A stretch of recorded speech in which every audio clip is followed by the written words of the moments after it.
R360 is a league of the rarest of individuals who've accumulated extraordinary wealth, yet they have audacious dreams to change the world for the better. We teach them how to grow their wealth way beyond money. Have you ever heard the proverb, give someone a fish, you feed them for a day? Teach them to fish, you feed them for a lifetime. Well, we believe that the same fundamentals apply to money.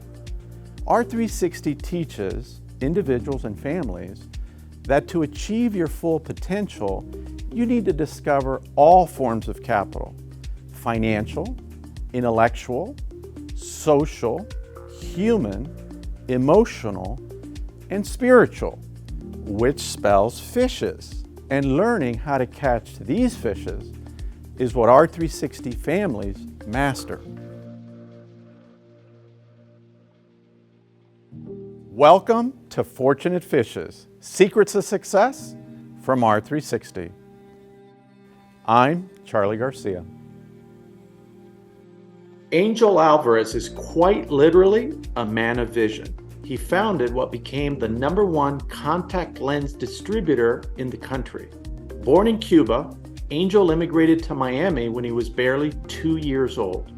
While his family struggled to make ends meet, his strong work ethic and values put him on the right path. After he successfully created a new billion-dollar business, he then turned to philanthropy, where he's very passionate on causes for the blind.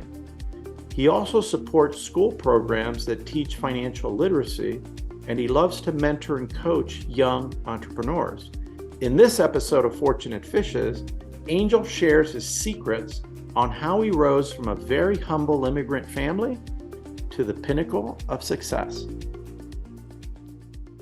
What an inspiring story you have, Angel. Welcome to Fortunate Fishes. To come here as an immigrant from Cuba and accomplish what you've accomplished. What was the trigger in your life that said, I'm going to go accumulate wealth? Well, thanks for having me, first of all. I think the original trigger, never thought about it as such, but my wife wanted to stay home with our children, and she was working at the time, making more money than I was, by the way. And then fast forward a little bit, when we had 3, and we have 3 daughters, we thought it would be a good idea that they have that same option and luxury that my wife did if they wanted to stay home and be a mother. We're very, the experience of my children having their mother with them, we feel it was extremely important, and if my daughters wanted to be able to do that, to be able to afford to do that. And through that process also kind of landed where I wanted my daughters to do what they really wanted to do. And if they wanted to be a teacher or somewhere involved in social, helping individuals out, to be able to afford it.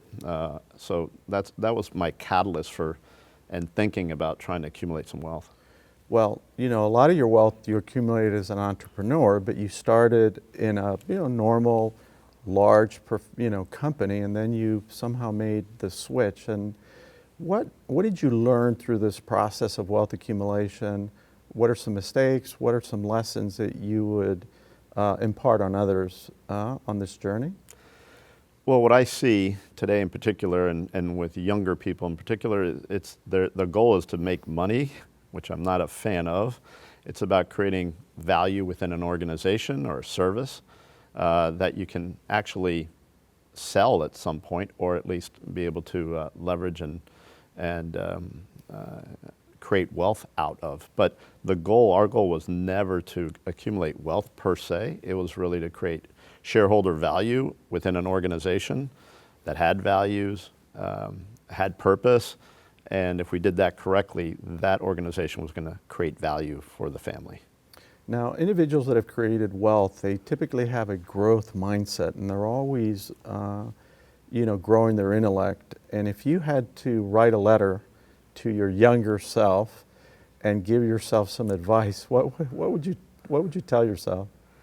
What's interesting is I often think that myself today would be totally different in the same exact scenario 40 years ago, 35 years ago. And if I didn't make those mistakes and those type of things, I might not have been here, right? The risk profile is a little bit different.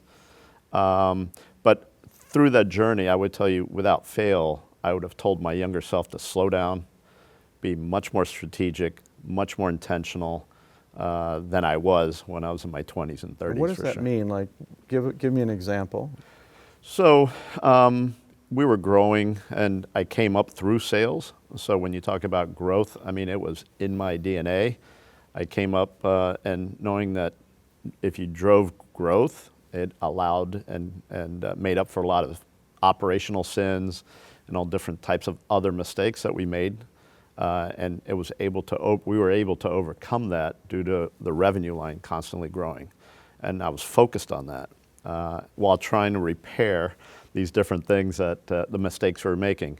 I chased probably technologies, and you remember the .com. I spent a lot of energy in things going down different rabbit holes, looking at the technology and talking to people. And it didn't make any sense to me. And the technology was going to disintermediate our company, which was it just didn't make any sense to me. But I would say that, and then hiring the right people, the hiring process itself is a big deal. I would hire someone after an important person within the organization after one interview. Now it's a whole process.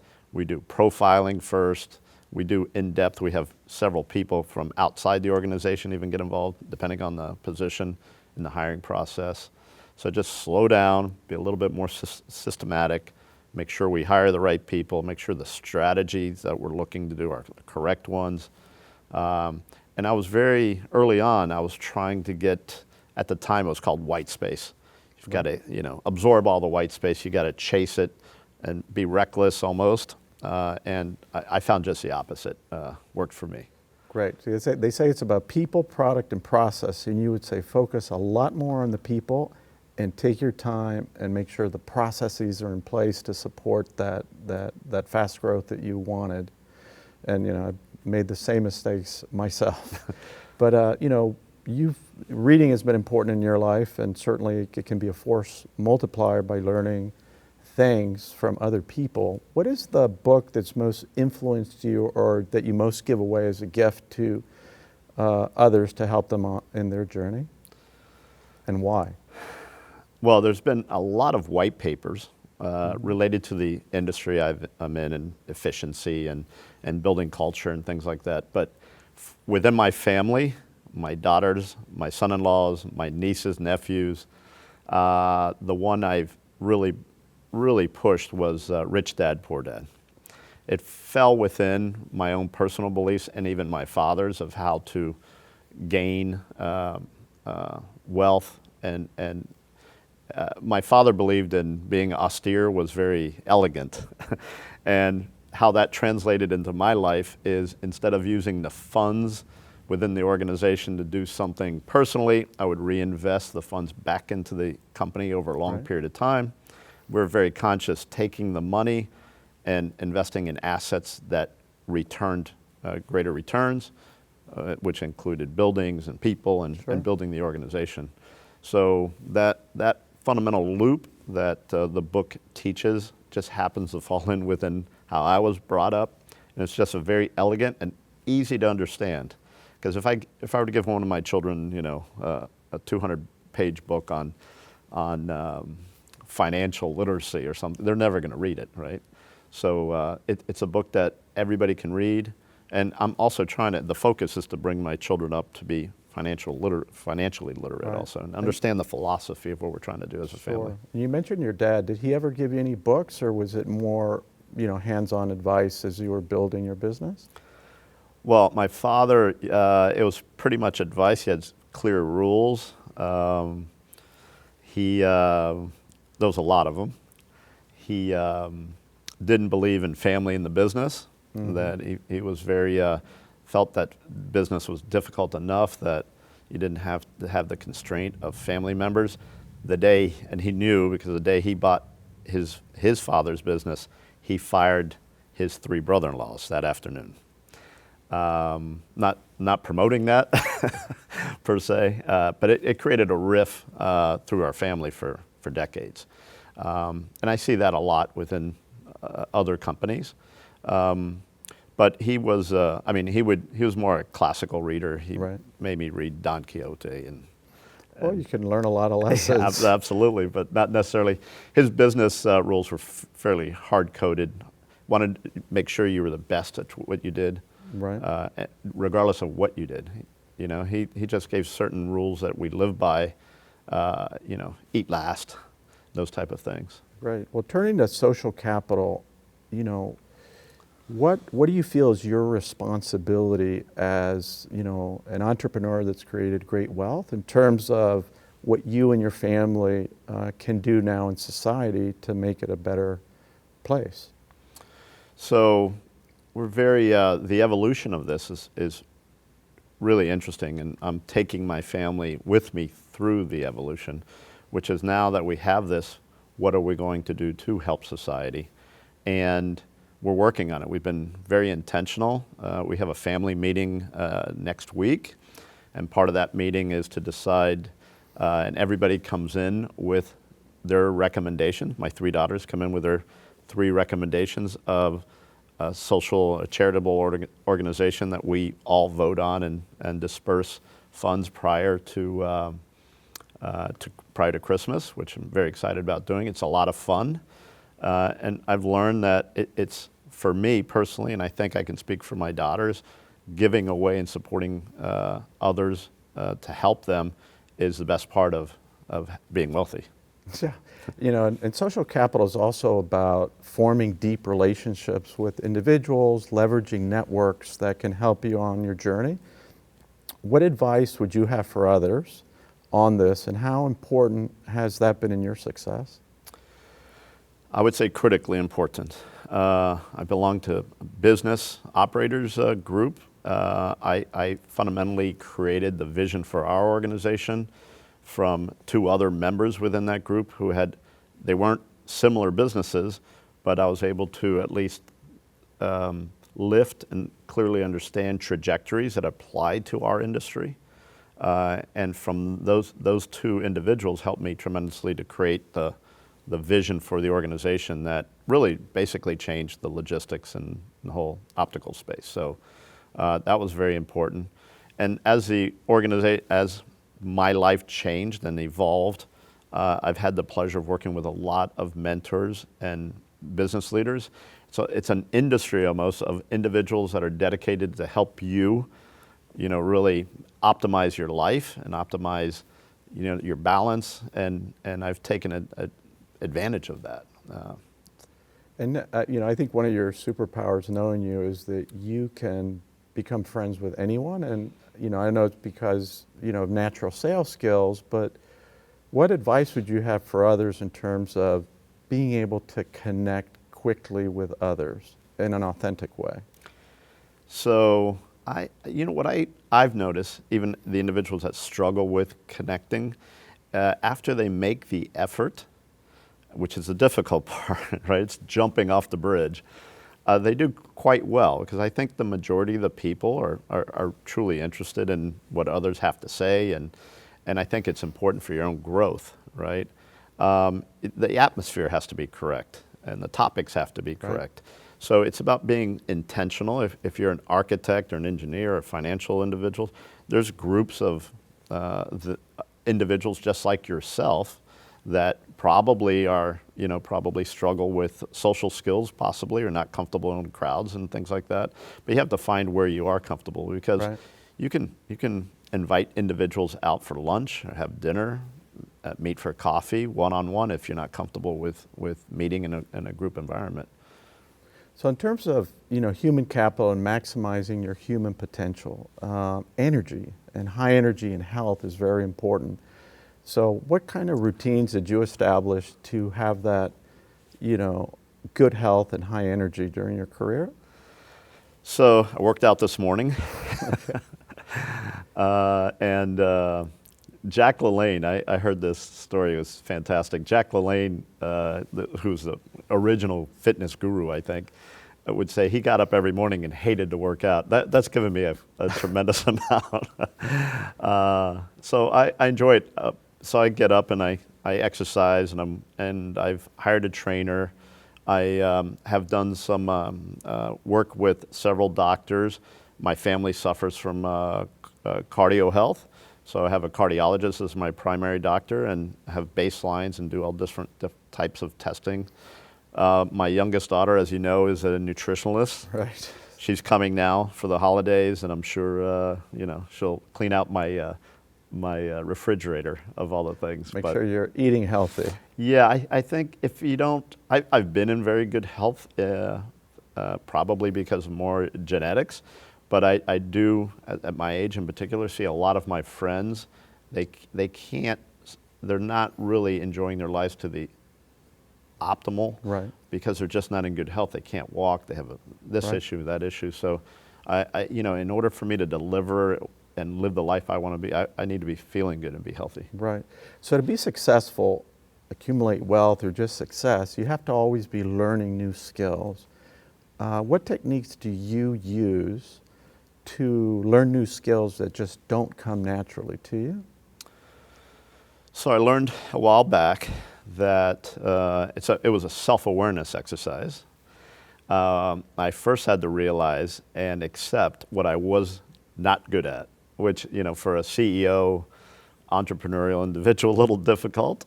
But that was transformational for me personally. And in that exercise, what I realized is what I was good at.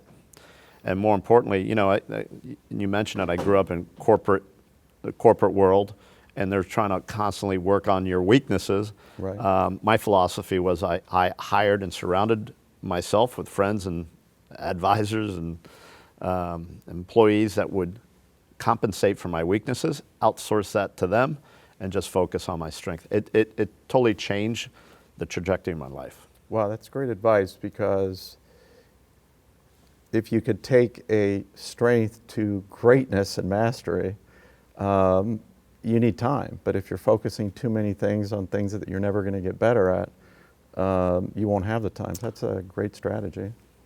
On the emotional side, to be successful, one has to be able to regulate their emotions and also have resiliency.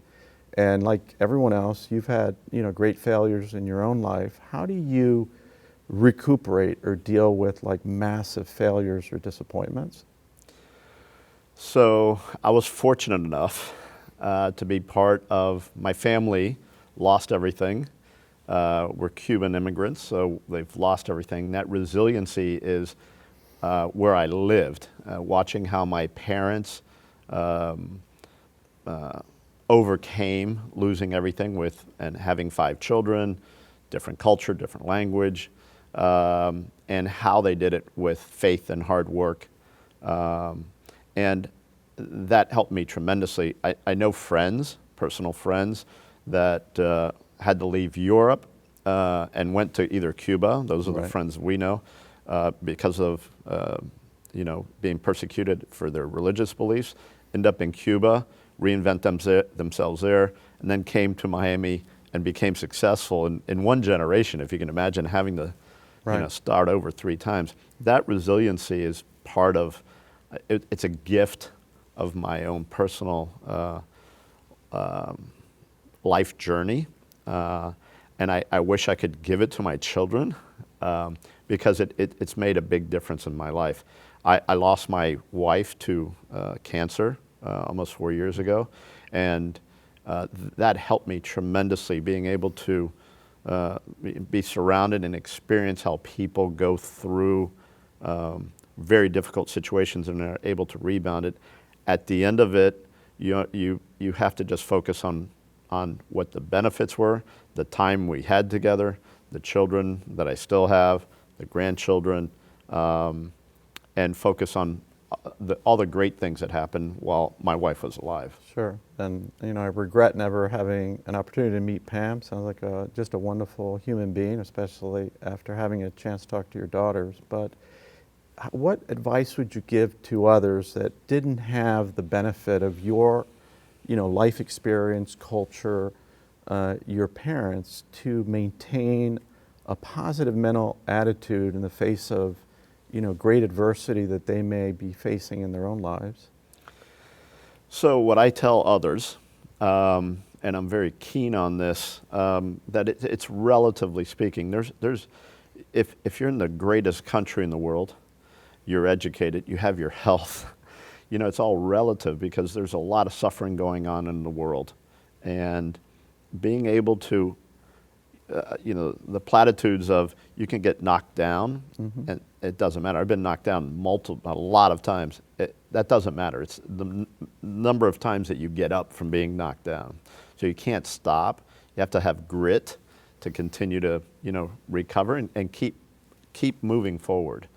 People have a tendency to blame situations and others, I point that out to people that I care about or people that are asking me, but they have it within them to be able to be successful. It's the enemy's within.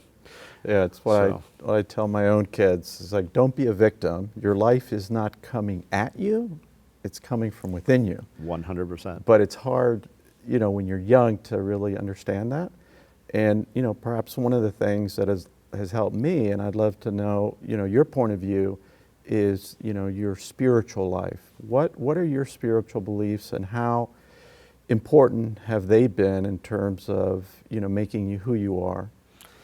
So I was raised Catholic, traditional Cuban Catholic family.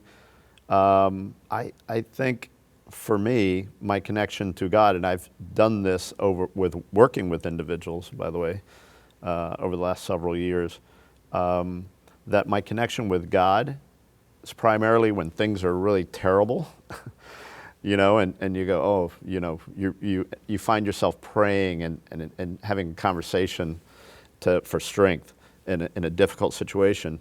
But I was focused almost entirely, that was my relationship to God. I probably wouldn't even go to, church unless there was an issue that I was trying to overcome.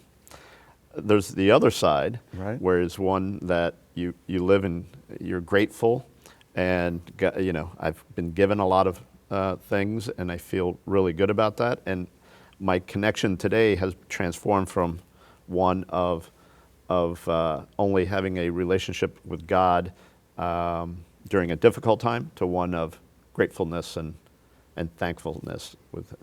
So it's almost like I heard once, God's not a concierge, but it's more kind of, and that kind of transitions into my last question, which is, how important is it to understand your life purpose? Why are you unique? Why are you here? And what are your, God-given gifts? And how are you going to use them for the benefit of humanity, and also align yourself around, your life purpose? How important is that for you and for others? I think it's critically important. And I think that's where, you talk about wealth. I know a lot of wealthy people that don't have a lot of money because their wealth comes from their involvement in the community, incredible families that they've built, their relationship with, the church community, feeling great because they're extremely healthy and they're focused on that. So I'm learning from those to how to balance all that with the same intentionality that I did within the business world. And I think for me, the path that I've gone through is one that we were giving funds out to charitable organizations, and we pick individuals that are leaders. We bet on the leadership of the organizations. And I've evolved to what I like to do. Some of these charitable organizations are very depressing, and I feel it's not what I like to do.